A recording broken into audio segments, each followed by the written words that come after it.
بەڕێزان پەیمانم پێداندا بوو کەتیمە شوێنێک ناچارم لێرە قسە بکەم. مەسعود بارزانی ینی لە چەند ڕۆژی ڕابردوو لە کۆبنەوەی مەکتەب سیاسی باز لەوەی کردێوتی لە شێستەکان ئێمە زۆر یارمەتی ئیسرائیلماندا کەچی ئیسرائیل لە شەڕی 1970 و لە 1970 دوایەوە بوو ئەمەی ئاوت کرد لە ڕێفراندۆم وای پیشاندا بوو لەو کۆبنەوەیە کە نەتەنیاهۆ ئیسرائیل پێیان گوتی و ئەمریکات لەوە قناع دەکەین و واو دای ئەوە بیتان توش شکستەرچیان کرد. ئەو ڕێی وایە ئێستاش ینی دوای ئەو هەموو ساڵی ئەو هەموو ململانەیە لەگە ئێران و ینی زەرریان کردی و نەکەتینە بەرەی ئێران و کەچی ئەمریکا و ئیسرائیل هیچ ئاوڕی لێ نادەنەوە. بۆیە من ینی وەم زانیە لە دوو سەرچاوە بڕواش بکەن کە بەجددی دەیوێت لەگە ئەمریکا قسە بکە بڵێ کاکەگە شتێکمان نادەوێت لە خۆ ئاماژ دەچینە پاڵە ئێران شتەشی وای لە مێشتیدا هەیە وای تەراکردی ئەمە ئەوەندە لەنگۆ نزیک دەبین کەچی هیچ قازان زمانیە لە کاتێکدا من پێم وایە ئەوە دیوەشتی دیوەکەی تری ئەگە نا مەسعود بارزانی خەمی نەقەزەی کوردیتی و نە ئەوەیتی. بەڕێزان دوو خاڵەیە، یەک لە ململانەی لەگە حکوومەتی عێراقەوانە دەیانەوێ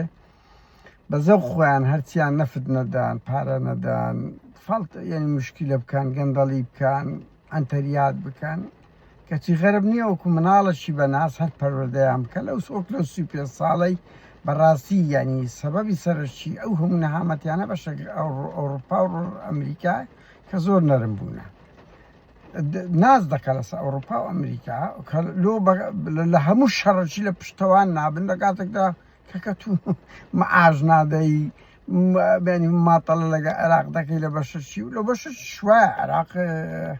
حسابت لۆ ناکە لەبەر ئەوەی تو بێ پشت و پەنایی ینی گەلەکەی خۆت لەگەرت نییە لە ئەوەی نێودەوڵەتی لەگەرت نییە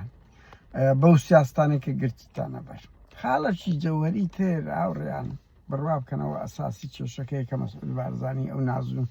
دەیوێ ئەو ماتەڵە بکە کەم دەزانم سەری خۆی دەخواتن. یەک لەو ئیتفاقەی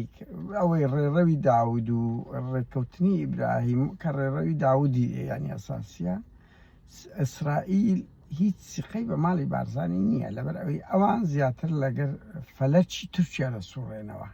تورکیا و ئیسرائیلی ژوابەرە و پێکدادان دەڕۆن وەکو ئەمە چەند دەمەکە باسمان کرد وەزیان زۆر زۆخرا بۆیە لە دەرەوەی ئەو سیاسەتەن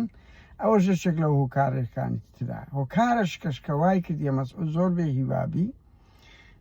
و دەست بە مشکلە بکاتن ئەوەیە کە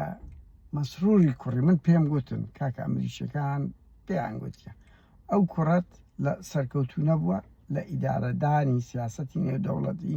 لە ناوەخۆ لەگە خەڵکەکەی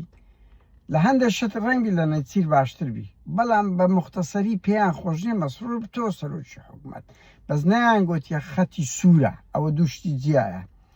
بەڵام ئەگە مەسرور بێتەوە سەر حکوم ئەمریکا نەک ئێماری دەکاوی ئەم بزانم مەشاکلی شیرە بۆ ینی سەرێشەی لە دروست دەکا لە زۆر شتی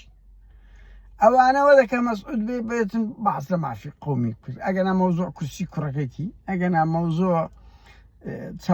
چاونەپۆشینە لەسەر دزی و ئەو شتانەی بکەی یعنی ئەوان دەیانەوێت ئەوە داهاتەکان بخۆن و عێراقیش هەموو شتەچیان بداتێ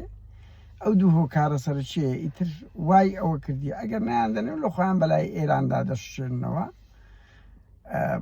ئەو کێشەیە دروست بووە.